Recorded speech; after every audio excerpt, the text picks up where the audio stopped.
So let's get started. Today we're talking about scientific research vocabulary. And one of the things that is awesome in science class is we get to do a lot of hands-on activities, a lot of practicing, and we do labs and experiments. And we have to know what the importance of a lab is and what our definition of a controlled experiment is. Science can be chaotic, and a lot of experiments have many different aspects and phases to them, but ultimately they're all controlled experiments. And we define in physical science a controlled experiment as an experiment with only one independent variable, and only one variable will change throughout the experiment. And this allows us to see how that thing affects your experiment, how that factor, how that variable affects your experiment. Because ultimately, at the end of the experiment, is you are making a comparison between that variable and what else was tested. Nothing else. That's it. One thing. And that's going to allow us to develop relationships and determine how we can apply that knowledge to other aspects within that content of that lab. So that's a controlled experiment. So let's define this a little more. Here's an example. In an experiment, we always start out with a question. So here's our question. Does fertilizer affect the growth rate of plants? So in this case, we are going to test the growth rate of plants, and we're going to use fertilizer versus no fertilizer. So if you look at this picture here below, we have a picture of plants, and we have a control and the experimental group. So there's a lot of different things that go into this, and a lot of different variables that should remain the same, but ultimately we want to test fertilizer versus no fertilizer in this case. So the control group would probably have, or most likely have, no fertilizer.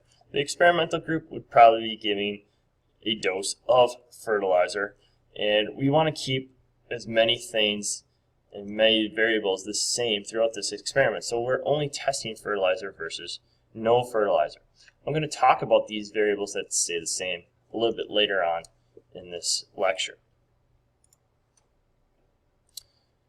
So we have our question. What we have when we get our questions, then we want to make a hypothesis. A hypothesis is a claim or a statement that the experimenter's prediction of what will happen in the experiment. So basically, it's your prediction. What's going to happen? What do you predict will be the result? These statements must be testable, and how we write them in science class is based off the following format. We write them in an if-then format sentence structure. They need to include both variables. They need to be specific. They should not use vague words like it or they or them. And then we do not want to use words like better or best because how do you measure those things? What are those things? What defines better? So hypothesis is going to be a very specific statement. Here are some examples of a hypothesis. If the water faucet is opened, then the amount of water flowing will increase. So you can clearly see the if and then format. Here's another one. If I raise the temperature of a cup of water, then the amount of sugar that can be dissolved in it will be increased. So those are some examples of a hypothesis. The independent variable, this is the variable that is changed. So this is what the experimenter actually controls this. So we, as the experimenters, get to determine what we're trying to test here. We're changing. So in our example here, the experimenter added fertilizer to the plant.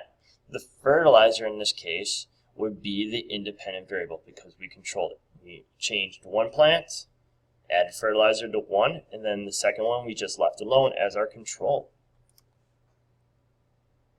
The dependent variable is the variable that changes as a result or according to the changes in other variables. The dependent variable depends on the independent variable. That's a phrase that we have in science. So if we go back to our example here, we added fertilizer to one of the plants. That fertilizer, that change, was the independent variable. that fertilizer could have changed the plant growth, or we could say that the plant's growth rate increased. That would be the dependent variable. That is the result. So we would compare that back to the control then, and that's our dependent variable.